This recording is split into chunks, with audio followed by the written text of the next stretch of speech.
Buenos días, buenas tardes, buenas noches, según el lugar en el que se encuentren. Esta es una nueva emisión de nuestro programa La Palabra Pintada, que intenta describir o analizar una serie de cuadros y después leer un poema sobre estos cuadros. Como ya les comenté, pues esto es un ejercicio ekfrástico, es algo que se ha hecho desde hace muchísimo tiempo y reuní los poemas que escribí sobre cuadros en mi libro Colección Privada. Por eso es que por ahora vamos a seguir leyendo poemas de mi autoría, con perdón, ¿sí? Más adelante nos aventuraremos por otros cauces, por otros caminos que nos lleven también a otros pintores y a otros poetas, poetas por supuesto que escriban sobre esos cuadros. Eh, Tenemos muchísimo por delante, o sea que mejor dejémonos de preámbulos y vámonos al ajo, a la materia, a lo que vinimos, porque nos espera mucho trabajo y nos espera un pintor absolutamente fantástico, delicioso, genial, único, eh, imaginativo, que se llama Paolo Uccello. Paolo Uccello, vamos entonces a escoger en esta oportunidad un cuadro de su famoso tríptico Las batallas de San Romano. Son, como ya he dicho, son tres cuadros. Uno está en Londres, en el British Museum, el otro está en el Louvre y el tercero está en la Galería Uffizi en Florencia. Nos centraremos en el cuadro del Museo Británico, ese que vi por primera vez hace muchísimos años y desde ahí surgió ese amor incondicional por el maestro Uccello. Pues bien, Paolo Uccello era un pintor que se llamó Paolo Di Dono, es 1397-1475. Es un pintor que al pintar tantos pájaros se ganó el apodo de Uccello. Entonces era Paolo Uccello y así lo ha reconocido y lo recordará para siempre la historia. Pues nuestro querido Pablo Pájaros era un pintor nacido cerca de Florencia, quien desde muy joven, jovencísimo, como a los 10 años, empezó a trabajar en el taller de un gran escultor de su momento, del principio del Renacimiento, que era Ghiberti, a los 10 años, ¿sí? A los 10 años, y esto es muy importante, esta parte de su trabajo escultórico. Luego, no podemos detenernos absolutamente en todos sus detalles, pero diré someramente que estuvo en Venecia, también en el norte de Italia, trabajando en los mosaicos de la plaza de San Marcos. Muchos de ellos se han perdido, pero eso es muy importante por su ascendencia que tendrá sobre él en el tema de la matemática. Como siempre sucede en estos casos, miremos entonces por ahora, por última vez, esta batalla de San Romano del Museo Británico para hacer entonces, como indican en los bailes, un pasito para adelante y un pasito para atrás, para entender de dónde viene Uccello. Las cosas no vienen solas, nada cae de la nada, ¿sí? Todo tiene una elaboración. Pues bien, Uccello, entonces vamos a dar el pasito para atrás, ¿sí?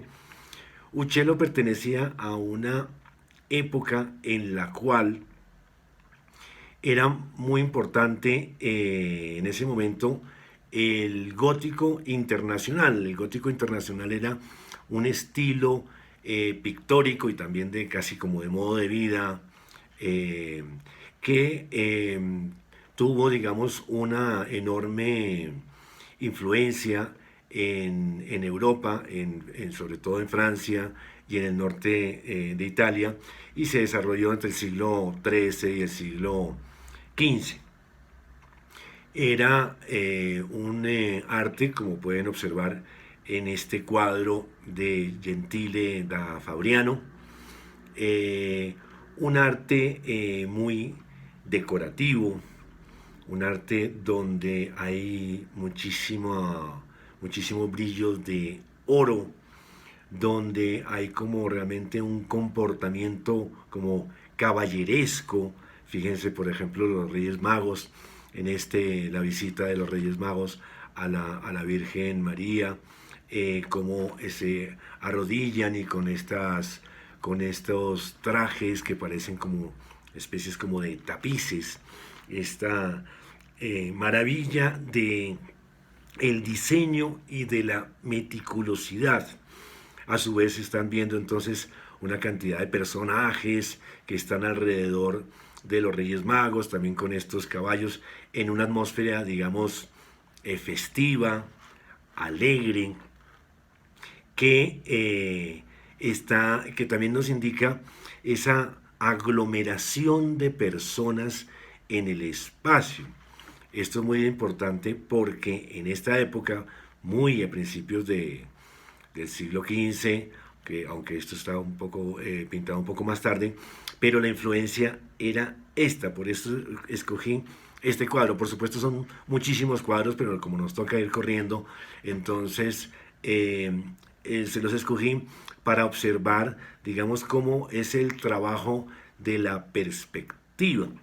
Fíjense que en esta aglomeración, como ya les he dicho, de caras, de gestos, de personas, de vestidos, de posiciones de cabezas, no vemos como una observación o una organización lógica, sino como una especie de relación espacial un tanto caótica y que indica a las claras que digamos que es una perspectiva también empírica. Fíjense las figuras cómo se van disminuyendo su tamaño a medida que el cuadro pasa de la primera escena a la segunda, ¿sí? Y ese fondo donde vemos estos caballos como brincando al fondo, pues nos habla efectivamente de una perspectiva que no tiene una regla matemática, nos la dicta nuestra intuición, ¿no es cierto? Entonces, esto con estos, digamos, como estas desproporciones que son, la verdad, encantadoras, maravillosas, como esta puerta de la entrada donde está resguardada la Virgen María. Nos habla entonces de esta especie de observación medieval en el sentido de que no hay una proporción, los tamaños no están realmente ajustados al sitio donde se encuentran, donde hay una especie como ese desorden, barullo, y a su vez insisto en esta decoración de oros y en este comportamiento caballeresco. Pues bien, vámonos entonces al pasito para adelante. El pasito para adelante no es nada más ni nada menos, como pueden observar, la escuela de Atenas de Rafael. ¿Por qué lo escogí? Porque entre millones, entre muchísimos cuadros, entre muchísimos frescos, escogí este para observar, digamos, exactamente cómo en el Alto Renacimiento ya habían solucionado el tema de la perspectiva. Como pueden observar entonces en este fresco de la escuela de Atenas en el Vaticano, observamos entonces cómo está Platón y Aristóteles en el centro de la composición, en un templo rodeado también de una cantidad de filósofos, ¿no es cierto?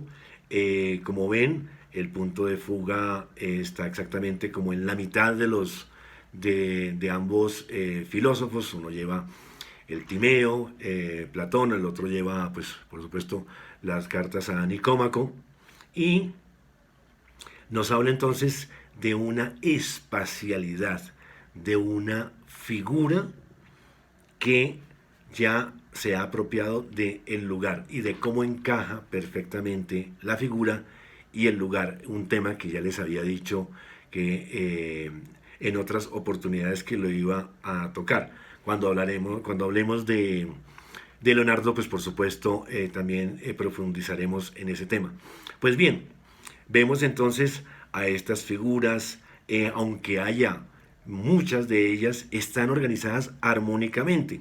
Hay una simetría, hay una profundidad, hay un encadenamiento visual que nos permite ver las figuras en primer plano, cómo van reduciendo su tamaño a medida que se aleja y se profundiza en el espacio. ¿Por medio de qué? Por medio de la magnífica, el maravilloso invento que es la perspectiva. La perspectiva, pues por supuesto, como ustedes saben, es una de las grandes conquistas del Renacimiento que cambió no solamente el arte, sino también el mundo moderno, ¿sí? Después de ese descubrimiento, pues ya nada va a ser igual. Pues bien, vamos entonces de nuevo a nuestro querido Uccello con este cuadro que me permite decir un par de cosas. Como pueden observar entonces, y lo escogí muy premeditadamente, es un San Jorge y el Dragón, un cuadro curiosamente que está en Australia, no tenía ni idea. La globalidad, la globalización. Me interesa por ese caballo digamos, tan hermoso, digamos, como si estuviera bailando, como si estuviera como una especie como de cortesía con la princesa a la que van a salvar. Pero al fondo, esto es muy bueno porque nos permitirá enlazarlo después con las influencias, esos castillos azules, esas tierras rojas. Giorgio Vasari, que era escribió 80 años más tarde de la muerte de Uccello, un libro que se llama Las vidas de Vasari, que se lo recomiendo, que es una auténtica delicia. En el capítulo de Uccello dice lo siguiente, dice que hizo los campos azules, las ciudades rojas y los edificios de varios colores según su fantasía. Esto es muy, muy importante. Por supuesto, entonces, como siempre sucede en estos casos, antes de llegar al cuadro, entonces, si hicimos un paso para adelante y otro paso para atrás, vamos a ver un cuadro, un fresco, que quisiera recalcar varios elementos para entender lo que hasta ahora hemos visto. Entonces, Uccello pertenece a una etapa del Renacimiento primerizo, digamos, lo que muchos expertos han llamado muy acertadamente, me parece, el Renacimiento experimental, ¿sí? Como una primera etapa del Renacimiento que es una parte experimental, por cuanto que todavía hay sesgos medievales, ¿sí? Pero a su vez también hay rasgos de una auténtica disposición a los hallazgos de la perspectiva. Por supuesto, los amigos arquitectos que están viendo esto, que son muchos, ¿sí? A quienes agradezco sus comentarios también, observarán y se darán cuenta, pues por supuesto, Brunelleschi hacia 1400 inventó la perspectiva y con ello pues se pudo desarrollar absolutamente todas las artes visuales en su momento. Esto que estamos viendo acá, que les traje, es nada más ni nada menos que El Diluvio de Paolo Uccello, que esto está pintado en 1446-1448. Lo traigo a colación por lo siguiente, porque como pueden observar es un fresco que está dividido en dos partes. En la parte de la izquierda, que es el arca, ¿sí? El arca, digamos, como en plena tormenta, ¿sí? Y luego a la derecha está el arca, ya cuando las aguas han amainado, y donde vemos al fondo Noé recibiendo esta paloma con su ramo de olivo. Me interesa muchísimo esto, que esto es absolutamente fascinante, fascinante, por favor. Y es que a la izquierda vemos hacia el fondo un rayo cayendo, ¿sí? Que rompe como un árbol, y a su vez entonces estas figuras en esta perspectiva, ¿sí? Que para Uccello fue así su auténtica revelación, su auténtica devoción y su auténtica también como pérdida, porque era tan obsesionado por la perspectiva. Vasari lo dice, sus contemporáneos lo dicen, y aquí también se ve. Él quería reducir todo el espacio, las figuras, ¿sí? Por medio de la perspectiva. Pero ya hablaremos de eso más adelante. Pero quiero entonces que vean algo absolutamente genial, que es el movimiento. El movimiento, ese viento que se siente que viene desde el fondo y arranca estos árboles, estas ramas. Fíjense que hay unas ramas como rodeando y rozando las maderas del arca, que a su vez nos permite ver ciertas figuras. Si hacemos la lectura del fondo hacia adelante, una figura que está inclinada hacia el arca, y luego hacia la izquierda vemos a una figura de mayor tamaño que está agarrada a ella, así como diciendo: por favor, Noé, no me deje. Sí, porque es que Yahvé se puso furioso.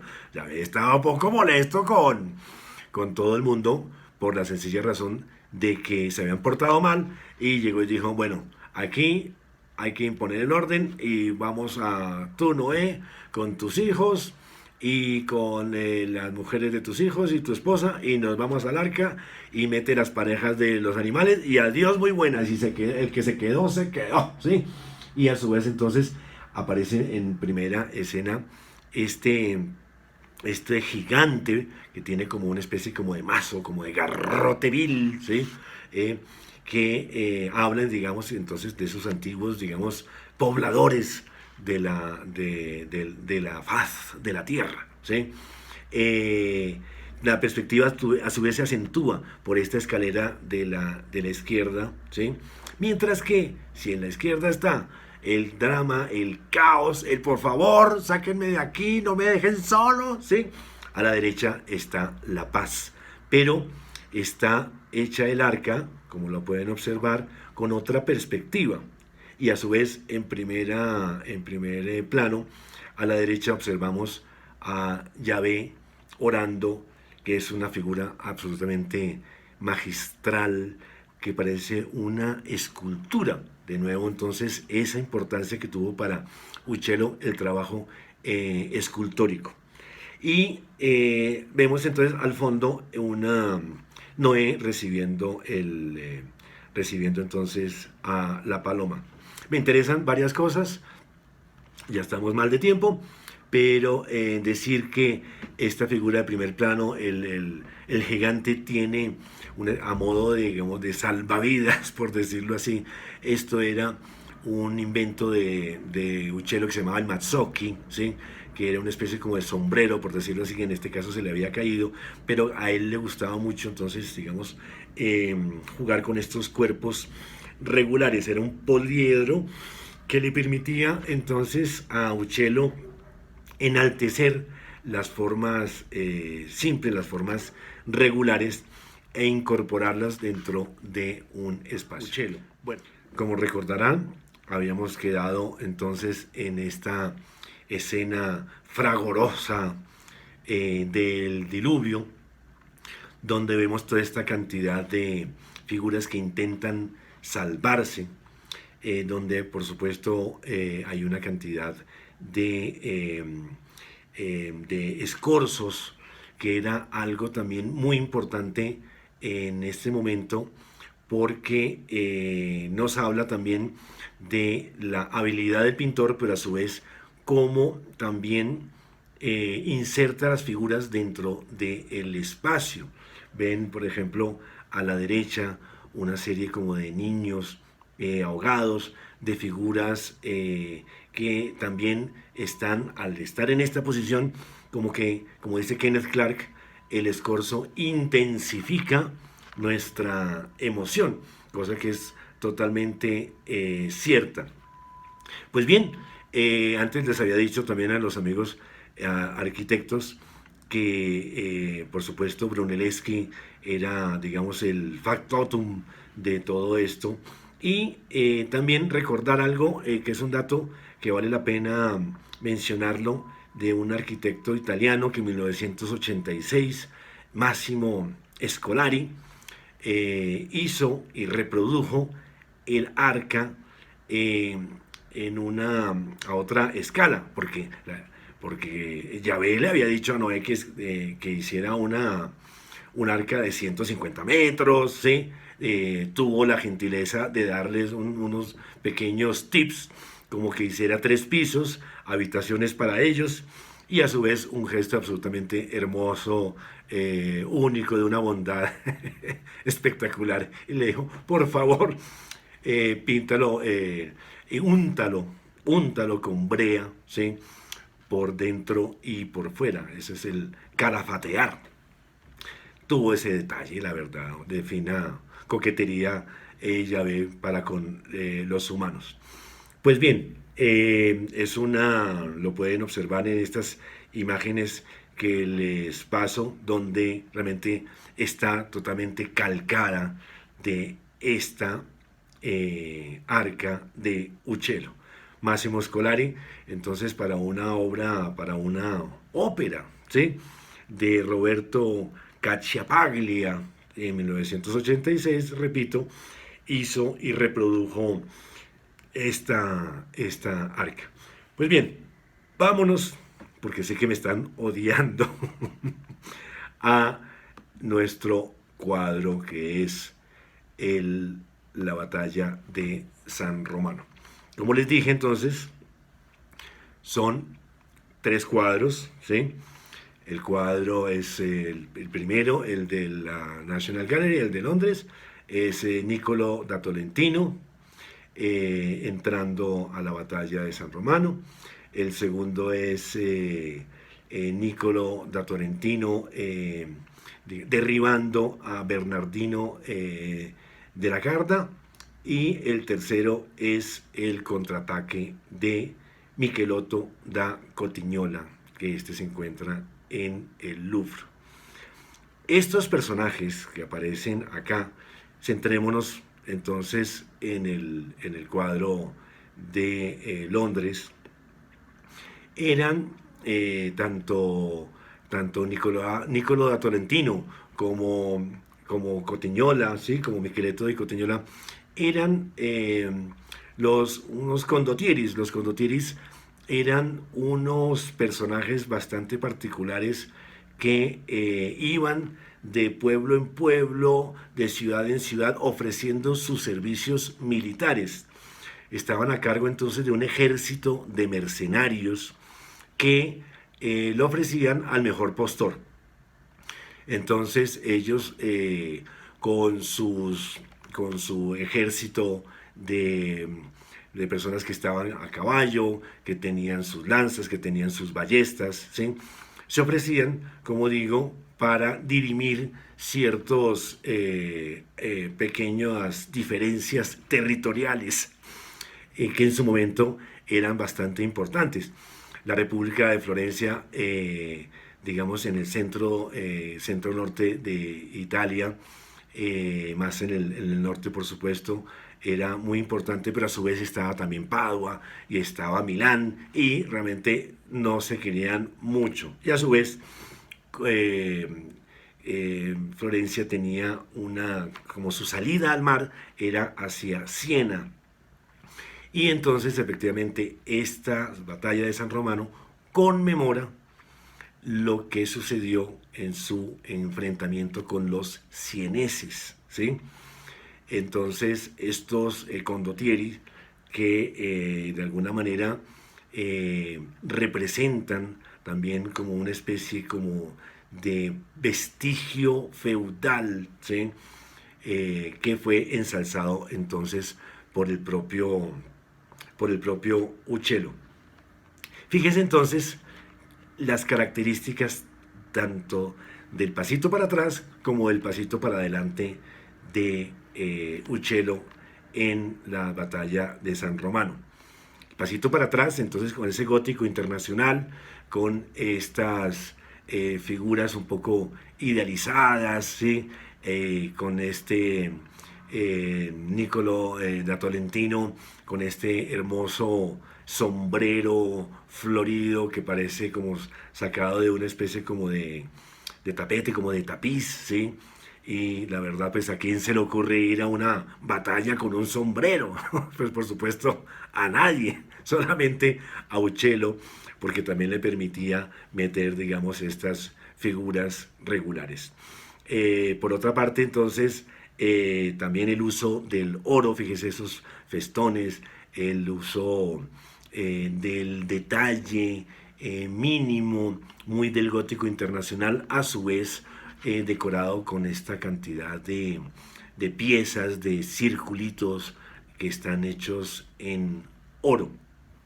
En el primer plano ven entonces, digamos, el pasito para allá, que sería el Alto Renacimiento, con estas lanzas rotas que nos marcan entonces este principio de la perspectiva que, como pueden observar, las lanzas se dirigen hacia un punto de fuga. Pero hay algo muy curioso, ¿sí?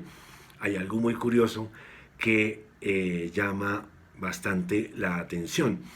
Tengan en cuenta entonces que tenemos toda esta cantidad de caballos, de volúmenes, eh, de figuras que están entrando como en un choque casi como silencioso, ¿sí? Es algo bastante particular.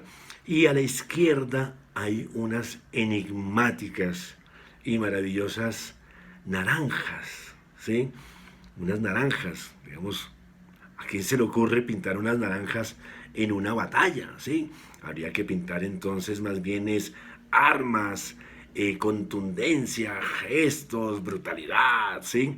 Y lo que nos encontramos son unas dulces e inocentes naranjas. El fondo parece absolutamente plano, no corresponde, digamos, la perspectiva geométrica no corresponde a lo que estamos viendo en el primer plano, porque se ha podido demostrar que Uccello no estaba pintando, digamos, la batalla como tal, sino una representación de la batalla. Es decir, Uccello lo que estaba haciendo era trayendo a colación los torneos que se hacían en Florencia, en los cuales se celebraba el triunfo de Florencia sobre Siena. Por lo tanto, vemos entonces ya con esta clave como en el primer plano donde están estas lanzas rotas, como si estuvieran como en una especie de tarima, ¿no es cierto? Como si estuvieran en una obra de teatro. Esto también es absolutamente importante, la teatralización de el espacio. ¿Por qué? Porque le permite entonces a Uccello poner muchas figuras en un sitio. Tengan en cuenta que es un cuadro, pues este cuadro tiene unas medidas bastante grandes, como 3 metros, 3,17 por 1,82, es bastante grande, lo que le permite entonces poner muchas figuras, exaltar la batalla y a su vez también hacer algo maravilloso. Y como era un personaje tan obsedido, tan realmente tan comprometido con la propia perspectiva y con los cuerpos regulares, fíjense cómo los caballos, en la parte en la grupa de los caballos, o sea, son como círculos y a su vez el cuello del caballo forma parte también de una circunferencia. Si se fijan bien, entonces todos estos caballos se han sido como deformados, ¿sí? Como si la propia perspectiva o si los propios volúmenes pudieran ellos solos reproducir la naturaleza. Por supuesto que no, pero ahí está también la enorme gracia, la enorme poesía de Uccello. Les comentaba también antes acerca de los escorzos. Vamos un momentito al cuadro de la batalla de San Romano de Florencia, de Uffizi, donde vemos también muchísimos caballos puestos en distintas posiciones, de perfil, como pueden ver entonces a Bernardino de la Guiarda que está montando este caballo blanco encabritado y él está cayendo por una lanza que se le clava en un costado, pero a su vez detrás hay un caballo relinchando como en un escorzo muy en diagonal acompañado por otro caballo y a su vez en el primer plano vemos varios caballos caídos. Uno azul, sí, todos hemos visto caballos azules, por supuesto. Uno sale a la calle y ve caballos azules, sí, vacas rojas, sí. Pues justamente esto también era lo que le encantaba también a Uccello, esta fantasía. Ojo, la fantasía de la que hablaba nuestro querido Vasari, ¿sí?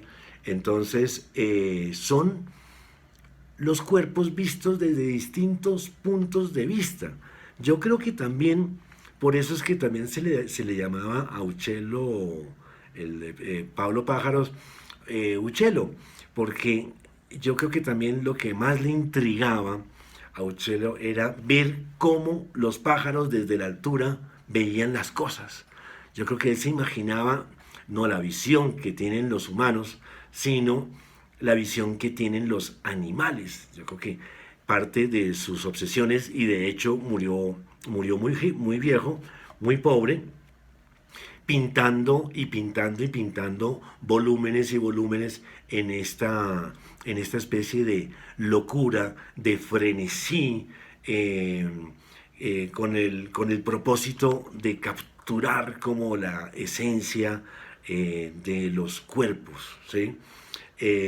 Así como hablaba antes en la clase anterior de Vermeer, que estaba obsesionado por la luz, Uccello estaba obsesionado entonces por la perspectiva.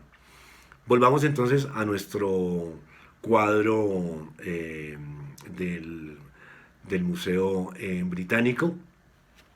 Estos volúmenes absolutamente maravillosos, con estos caballos que son también irreales, que son soberbios, pero al mismo tiempo inventados, ¿sí?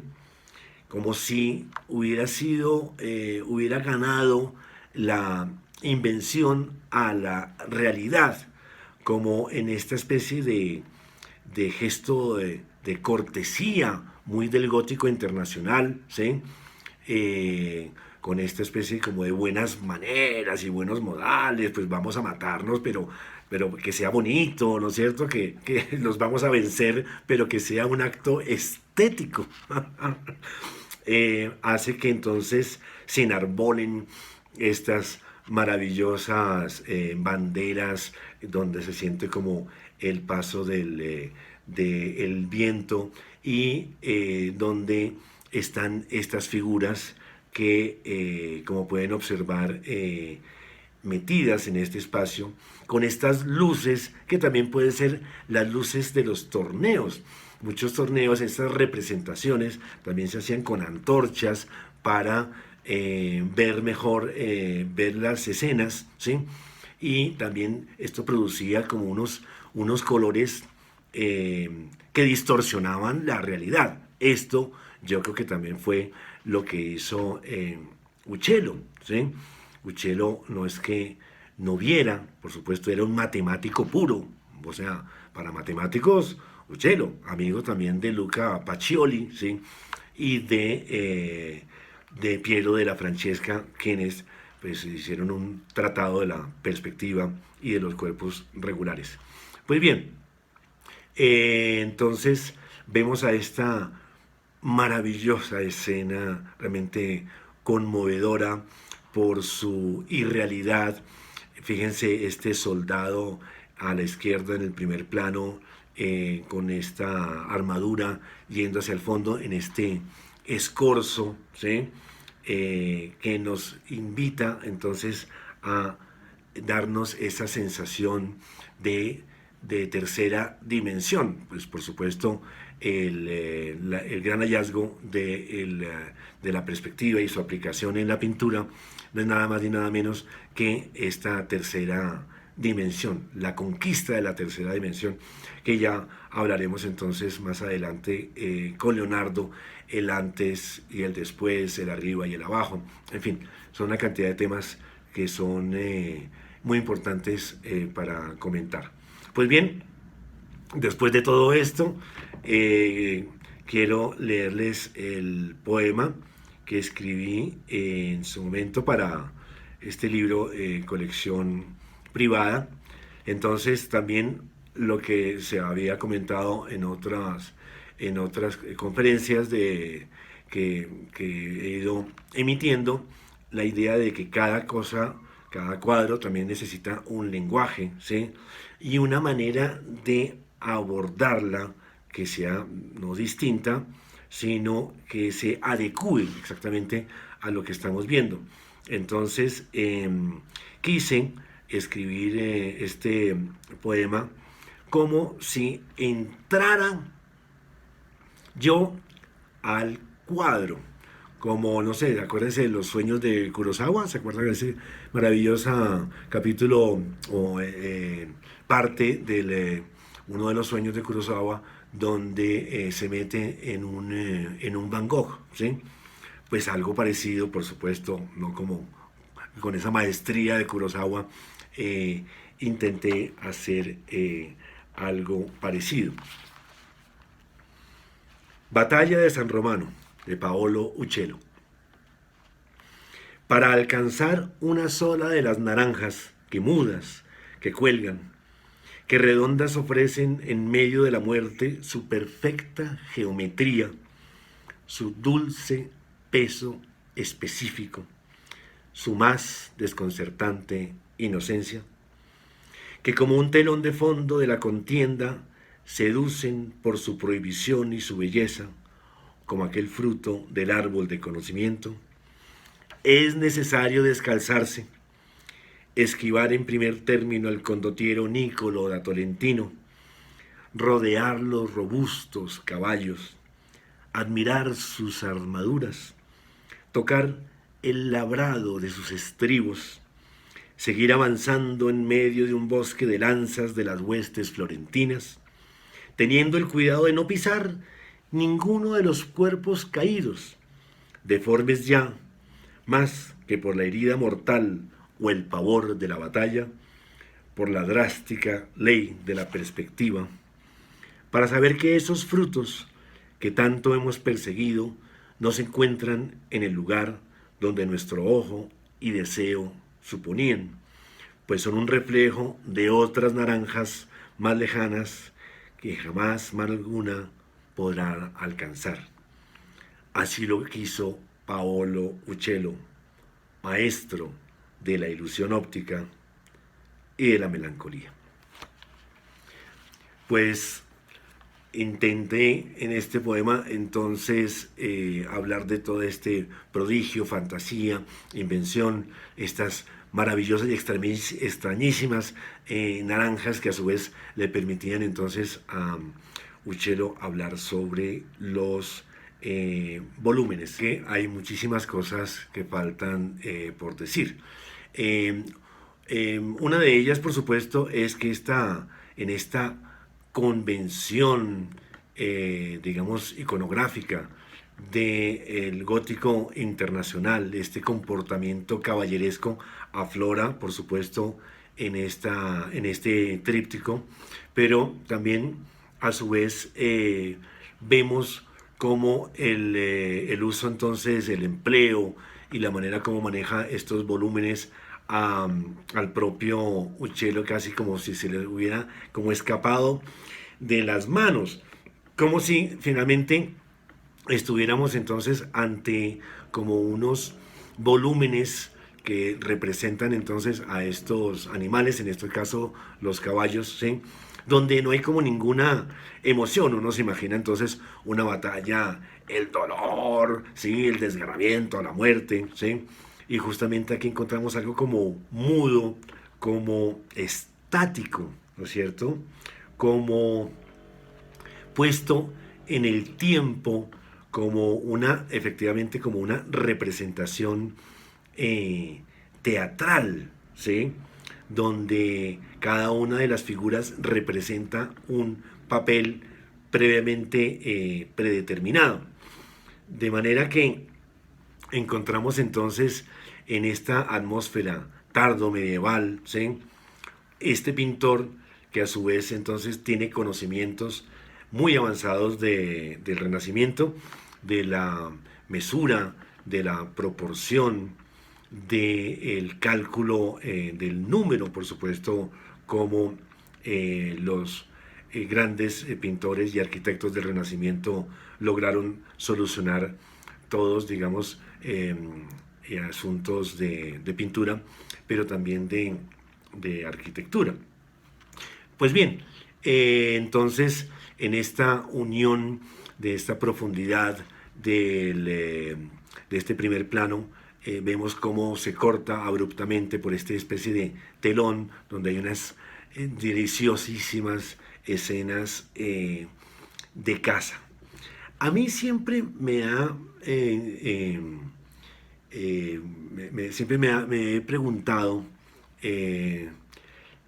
cómo hizo Uccello realmente para venderle este proyecto a su cliente, por supuesto, porque esto fue una obra encargada. Hace muy poco tiempo se supo que no había sido encargado por los Medici, por la familia Medici, sino por un señor Leonardo Bartolini, Bernardo Bartolini Salimbeni, ¿sí? Quien le encargó a Uccello este tríptico y estaba en su castillo, ¿sí? Que luego, por supuesto, por una serie de cosas muy largas de contar, acabaron en manos pues, de los Medicis en Florencia, y la familia después se quejó que por favor que me los devolvieran y tal. Pero volviendo al tema, ¿cómo hizo Uccello para venderle a este señor Salimbeni, ¿sí? Que eso estaba bien, que había caballos azules, que había caballos naranjas, ¿sí? Que había esta especie de extrañeza, que había naranjas en las batallas? Yo no sé cómo habrá hecho, ¿sí? Yo creo que él debe tener un gran don de gentes, un gran convencimiento de cómo vender, porque una cosa es hacer y otra cosa es convencer, ¿sí? Por supuesto, esto son dos cosas totalmente distintas. Hay gente maravillosa que no hace absolutamente nada, pero convence a todo el mundo, y hay gente maravillosa que hace cosas increíbles y no convence a nadie, ¿sí? Esa es, creo que, la gran tragedia de muchas personas. Puntos suspensivos. Entonces, imagínense la escena en la que el señor Salimboni, no sé qué, Salimbeni, ¿sí? Eh, ¿Cómo ve este cuadro? El otro día estará aterrado y finalmente, gracias a esa fantasía, a esa inventiva, a esa gracia, a esa destreza única que tenía Uccello, yo creo que logró que inmediatamente fuera aceptado. No es que por favor repínteme este caballo, ¿sí? Los caballos no son azules ni rojos, por favor, señor Uccello, usted está loco. Entonces, yo creo que convenció en su momento a quien le hizo el encargo, afortunadamente, ¿sí?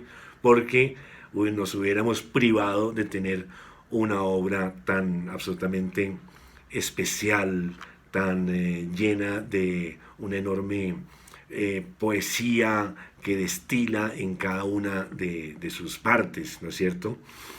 Pues bien, siempre tenemos como costumbre un pequeño capítulo de asociaciones, ¿no es cierto? De influencias. Por supuesto, pues la primera que nos viene a todos a la cabeza, pues es la rendición de Breda de Velázquez, ¿no es cierto? Eh, con estas lanzas que están cortando, digamos, como el horizonte, que están estas figuras en este primer plano. Por supuesto, Velázquez estuvo 2 veces en Italia y es bastante probable que haya visto en Florencia este tríptico de San Romano. Ya en nuestro tiempo, y esto es también muy, muy interesante, una serie de pintores a principios del siglo XX, italianos, retomaron la enorme poesía, la gracia, el misterio, ¿no es cierto?, de Uccello, y fueron los pintores metafísicos italianos. Me reduciré solamente a 2 de ellos, ¿no es cierto? El primero, por supuesto, es Giorgio de Chirico. Giorgio de Chirico, también ellos hicieron una especie como de revival, ¿sí? Del Trecento italiano con esta acumulación de perspectivas distintas, de unión de planos distintos en un solo cuadro, ¿sí? Donde están estas figuras grandes y otras pequeñas, según también su importancia, y sobre todo el uso también de la arquitectura con la figura humana, algo por supuesto que es uno de los grandes, digamos, hallazgos, o una de las grandes vetas de la pintura italiana. El Giorgio de Chirico, entonces, un pintor metafísico italiano, tuvo a bien reconsiderar y traer de nuevo la figura de Uccello por esa especie me perdonarán la expresión, esta especie de sándwich maravilloso entre, digamos, esa inocencia medieval y esa complejidad intelectual ya del alto renacimiento. Uccello estaba en esas dos partes y sobre todo, gracias a eso, Uccello fue lo que es, ¿no es cierto? Entonces, en estas arcadas maravillosas que pueden ver en cuadros como en la Alegría del Retorno del propio Giorgio de Chirico, o con Las Musas Inquietantes, que también es un cuadro genial, o La Vuelta del Poeta. Vemos entonces en cada uno de estos cuadros esos colores distintos, esas atmósferas irreales que ellos llamaban, por supuesto, pues metafísicas, ¿sí? Estos usos exagerados de la sombra, el manejo también tan drástico de la perspectiva, ¿sí? un par de recomendaciones adicionales. En las vidas de Vasari, por supuesto, el capítulo de Uccello y las vidas imaginarias de Marcel Schott. Hay un texto, es un poema en prosa sobre Uccello que es absolutamente fantástico. Pues nada, muchísimas gracias. Perdonen la extensión y nos vemos en una próxima ocasión. Muchas gracias.